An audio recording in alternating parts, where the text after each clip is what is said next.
नमस्कार। सुनो कहानी के एपिसोड 28 में आपका स्वागत है। आज आपके लिए कहानी लाई हूं मैं 3 पर्चियों की। जी हाँ, ठीक सुना आपने, 3 पर्चियों की।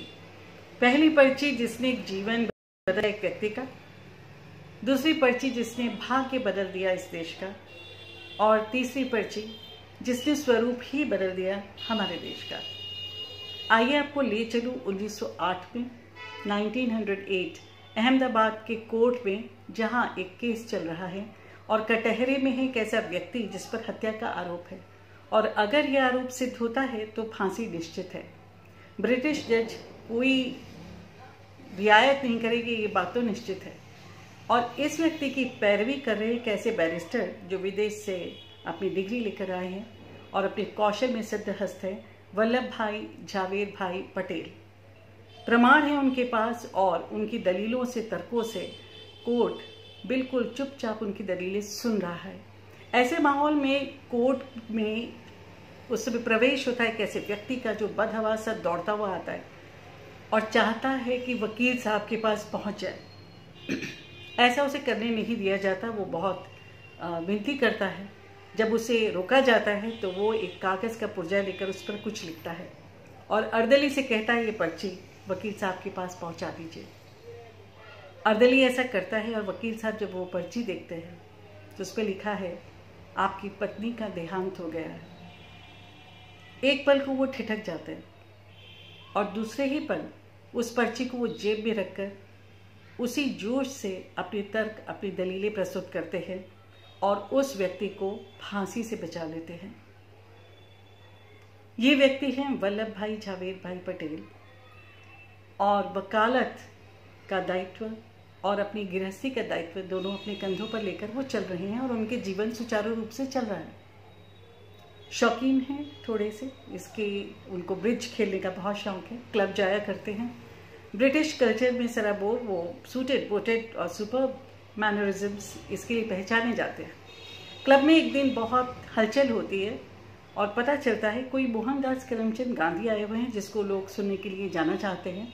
और वो अपने दोस्तों से कहते हैं, सुनो मैंने पढ़ा है उनके बारे में, क्या सिर्फ अहिंसा की बात करने या सत्याग्रह करने से आज़ादी मिलने वाली है? बैठो बैठो, खेलते हैं हम लोग। लेकिन समय को कुछ और मंजूर होता है और आने वाले दशक में उनके विचार, उनके सोच, उनकी नीतियां हैं, उन सब पे प्रभाव पड़ता है गांधी जी का। और 1917 में जो इनका पहनावा है और इनका मन है और इनके जो भाव है, तीनों बदल जाते हैं। और 1917 में उनका एक प्रवेश होता है राजनीति में। अब वेश में है, किस वेश में है? साधारण खादी के कुर्ते और धोती में, और अपने कंधे पर अंगवस्त्र। गांधी जी के पास किसानों का एक समूह आता है 1928 में। और इस बीच में ये भी बता दूं कि वल्लभ भाई की जो नीतियां हैं और जिस स्पष्टवादिता के लिए वो जाने जाते हैं और जिस साहस से वो दृढ़ निश्चय करते हैं और अपने फैसले ले पाते हैं, इससे उनकी एक पहचान बननी शुरू हो जाती है, कार्यकर्ताओं में भी, देश में भी। और जब कहते हैं तो स्पष्ट कहते हैं, कोई लाग लपेट नहीं, और अपनी स्पष्टवादिता के लिए, अपने साहस के लिए जाने जाता है। 1928 में जो किसानों का एक बहुत बड़ा समुदाय उनके पास आता है, गांधी जी के पास आता है कि बारडोली में सरकार ने जो लगान है वो 30% बढ़ा करके लगा दिया है, और इस वर्ष वर्षा के कारण, बाढ़ के कारण फसलें बर्बाद हो गई, हम कहाँ से इतना लगान दें? गांधी जी जानते हैं कि उनकी आवश्यकता इस देश को कई जगह है। वो पूछते हैं अपने कार्यकर्ताओं से कि कौन आगे आकर के इसको संभाल सकता है, इस समस्या को। और आगे आते हैं वल्लभ भाई। वल्लभ भाई का कहना है कि इसको मैं अपने तरीके से सुलझाऊंगा, और गांधी जी को उन पर पूरा विश्वास है। बारडोली के किसानों को इकट्ठा करके वो एक बड़ी अनूठी सी तरकीब उन्हें बताते हैं। कहते हैं कि जो ये ब्रिटिश अफसर है जब आते हैं तो तुमसे लगा कैसे लेते हैं? बताया जाता है कि मुनादी होती है, जब वो नगाड़े की आवाज़ आती है हम सबको इस जगह एकत्रित होना होता है। फिर वो एक एक का नाम लेकर के बताते हैं कितना लगान है इतना लगान है और हमें देना होता है। और वल्लभ भाई कहते हैं कि अगर तुम बाहर ही ना हो तो किसानों को समझने में थोड़ा समय लगता है। और अगली बार जब ये मुनादी वाला आता है तो गांव की सड़कों पर बड़े क्या, स्त्रियां क्या, बूढ़े क्या, पुरुष क्या, बच्चे क्या, मवेशी भी दिखाई नहीं देते। मुनादी की आवाज सुनते ही पट पट पट पट पट पट खिड़की दरवाजे सब बंद हो जाते हैं। और वीरान से गांव में अफसर लगान वसूले भी तो किससे। ऐसा एक दिन होता है, 2 दिन, 3 दिन और फिर इस तरह का सत्याग्रह या इस तरह का विरोध चर्चा में आता है, अखबारों में आता है और सरकार पे जब दबाव पड़ता है तो अंततः सरकार को ये कानून वापस लेना पड़ता है। 30% वृद्धि से यानी 30% इंक्रीज से उनको वापस 6.03% पर आना पड़ता है। और ये विजय है वल्लभ भाई पटेल के दृढ़ निश्चय की और सूझबूझ की और चाणक्य नीति की। बारडोली की जो महिलाएं हैं उनके पैर छू छू के प्रणाम करके आघाती नहीं हैं और कहती हैं कि नेताओं के घर में जो पैदा होते हैं वो नेता बन जाते हैं, पर आपको तो भूमि ने पैदा किया है, आपको तो भूमि के लोगों से प्यार है, आपको किसानों को दर्द मालूम है, आप हमारे सरदार हैं। और बारडोली सत्याग्रह के बाद उनके नाम के साथ जुड़ जाता है वो शब्द जिसे आप और हम इतने प्रेम से बोलते हैं, सरदार वल्लभ भाई पटेल। तांता लगा रहता है। खैर, मैं बढ़ती हूँ उस दूसरी पर्ची की कहानी की तरफ। 1939 में मौलाना अबुल कलाम को अध्यक्ष बनाया गया था कांग्रेस का, जिन कारणों से वो मुझे बताने की आवश्यकता नहीं है कि एक खास समुदाय का मन संतुष्ट रहे। और उसके बाद ही विश्व युद्ध आरंभ हो गया तो चुनाव की बात ही नहीं उठी। मगर 1946 यानी 1946 तक थोड़े थोड़े सुगबुगाहट के स्वर कांग्रेस में आने लगे और थोड़े विरोध के स्वर भी उठने लगे। तो तय किया गया कि कुछ तो होना चाहिए। अब गांधी जी ने 20 अप्रैल 1946 को चिट्ठी लिखी मौलाना अबुल कलाम को कि आप ये घोषणा करें कि अब आप अध्यक्ष पद पर नहीं बने रहना चाहते और ये अध्यक्ष पद कहीं और किसी और को देना चाहते हैं। मेरी राय पूछे तो मेरी प्रेफरेंस जवाहरलाल नेहरू की है और जिन कारणों से मैं उनका नाम प्रस्तावित कर रहा हूँ उनका मैं जिक्र यहाँ नहीं करना चाहूँगा। अब बैठक बुलाई जाती, कांग्रेस की परंपरा थी कि बैठक बुलाई जाती थी। 15 प्रांतों की कांग्रेस कमेटियों ने अपना अपना एक एक नाम चिट पर प्रस्तावित करना था कि किनको किसके नाम की प्रस्तावना करते हैं। 15 कांग्रेस कमेटी जो अलग प्रांतों की थी उनमें से 12 चिटों पर 12 पर्चियों पर सरदार वल्लभ भाई पटेल का नाम था। 2 पर्चियों पर जेबी कृपलानी का और 1 पर्ची पर पट्टाभी सीतारमैया का नाम था। सूची बनाकर जेबी कृपलानी ने बैठक में गांधी जी के आगे वो सूची रखी। गांधी जी ने देखी, वो सूची वापस कर दी। गांधी जी की मंशा वो अंदर से जेबी कृपलानी ये जानते थे और इस समय एक पर्ची पे उन्होंने एक कुछ लिखा और वो पर्ची जो केंद्रीय समिति के बैठक के सदस्य उन सबके बीच घुमाई गई। और जब घुमाई गई तो नेहरू का नाम की प्रस्तावना सामने आई और उनके नाम की प्रस्तावना के बाद ही जेबी कृपलानी ने अपना नाम और सीतारमैया जी ने अपना नाम वापस ले लिया। अभी समिति में मौन था, शांति थी। अब कृपलानी जी ने दूसरी जो अपना कदम उठाया कि एक नाम वापसी का पर्चा सरदार पटेल के सामने रखा। सरदार पटेल ने पूरा पढ़ा और वो पर्चा बिना हस्ताक्षर के वापस किया और वापस करने पर कृपलानी जी ने वही पर्चा गांधी जी के सामने रखा। अब गांधी जी ने उस पर्चे को देखकर पढ़कर स्वयं सरदार पटेल के सामने ये पर्चा रखा और कहा, जवाहर दूसरा स्थान नहीं लेगा। वल्लभ भाई ने उनकी तरफ देखा। 2 बार पहले भी गांधी जी उनको पीछे हटने के लिए कह चुके थे। 2 बार पहले भी अध्यक्षता के लिए उनका नाम उनके इशारे पर ही वापस लिया गया था। अपनी श्रद्धा और अपना जो उनके प्रति भक्ति भाव था उसको ध्यान में रखते हुए सरदार पटेल ने नाम वापसी के पर्चे पर अपने दस्तखत किए। ये था वो दूसरा पर्चा जिसने देश का भाग्य बदला, क्योंकि ये बात तय थी कि जो 1946 में कांग्रेस का अध्यक्ष होगा वही व्यक्ति आज़ाद भारत का पहला प्रधानमंत्री होगा।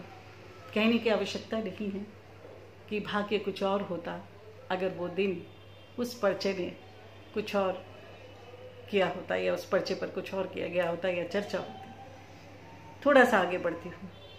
गांधी जी ये जानते थे कि देश की रीढ़ की हड्डी मजबूत रखनी है तो सरदार पटेल को आगे लाना ही है, और आप जानते ही हैं कि उनको डिप्टी प्राइम मिनिस्टर, उप प्रधानमंत्री का पद दिया गया था। थोड़ा सा आगे बढ़ती हूँ। 15 अगस्त 1947 जब हमें आज़ादी मिलती है, घोषणा तो हो चुकी थी और 562 रियासतें थी, छिन भिन, और ये तय किया गया था कि रियासतों से पूछा जाएगा कि जो विलय हिंदुस्तान में होना चाहे वो विलय यहाँ पर हो, नहीं तो जो पाकिस्तान के साथ जाना चाहे वो उनके साथ जा सकता है।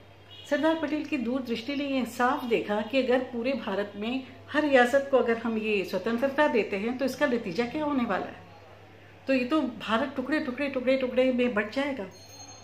वीपी मेनन जी को साथ लेकर के उन्होंने जो कदम उठाने शुरू किए तो 562 में 559 रियासतों से साम दाम दंड भेद का अपनी नीतियों को प्रयोग करके उनको विलय कराने में वो बहुत सफल रहे। छोटा सा उदाहरण देती हूँ। उन्हें पता चला कि जो फरीदकोट के जो राजा हैं वो बिल्कुल आनाकानी कर रहे हैं और पंजाब में तो खजाना खाली है, पटियाला में तो खजाने में नहीं है, तो वीपी मेनन जी के साथ गए और उन्होंने बातचीत की। पहले समझाया बुझाया, जब उनके तेवर ज़्यादा दिखे तो ये तीसरे पर्चे का जिक्र कर रही हूँ भाई यहाँ पर। उन्होंने अपनी जेब से निकाला पर्चा और जिसके ऊपर वहाँ का नक्शा बना हुआ था। अपने साथ वो हमेशा एक लाल पेंसिल ज़रूर रखते थे। नीचे उस पर्चे को बिछाकर अपनी लाल पेंसिल से उसके आसपास गोला लगाते हुए धीरे धीरे धीरे उन्होंने नज़र उठा के एक बार पूछा, मर्जी क्या है?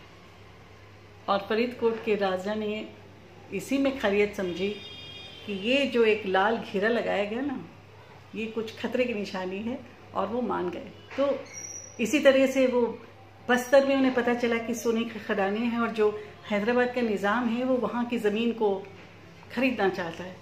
वहाँ के 23 राजाओं की उन्होंने बैठक बुला करके उनसे स्पष्ट रूप से कहा कि भाई कूप मंडू क्यों बनते हो, महासागर में आओ, भारत वर्ष तुम्हारा है।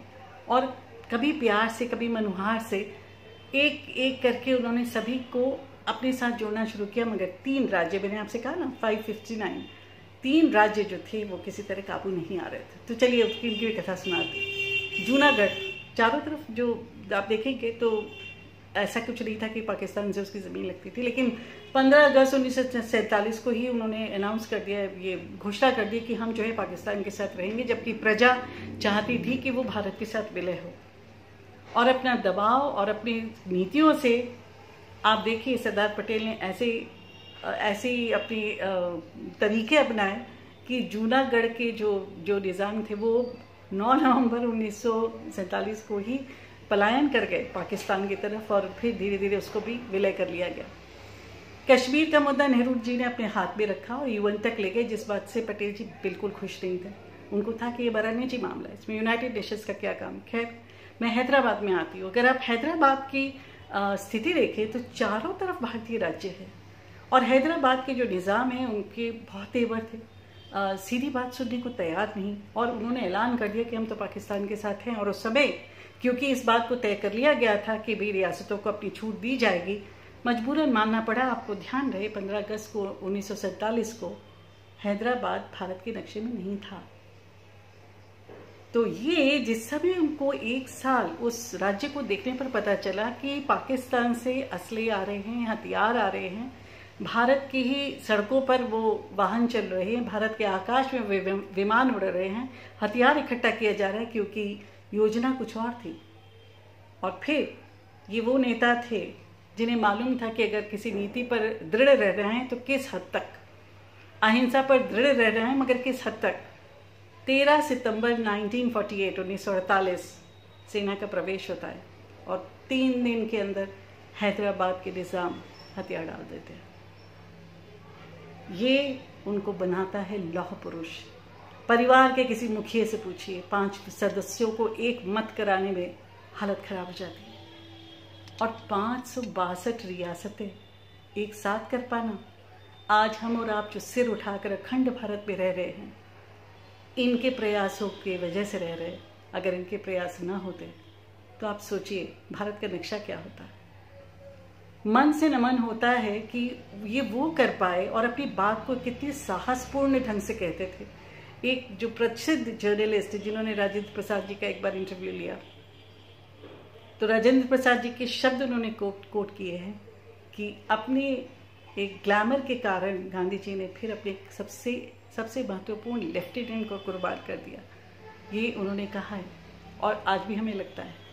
सोमनाथ मंदिर का जीर्णोद्धार प्राइम मिनिस्टर यानी प्रधानमंत्री जी के विरोध के बावजूद कराने वाले सरदार पटेल ही थे। तो आज हमारी संस्कृति, आज हमारे भारतवर्ष की अक्षुण्ण अस्तित्व के कारण जो भी हैं, सबसे पहले उसका जो सिरमौर मुकुट जाता है वो हमारे लौह पुरुष सरदार वल्लभ भाई पटेल को जाता है। एकता दिवस जो है एक नाम नहीं है, एक दिवस का नाम नहीं है।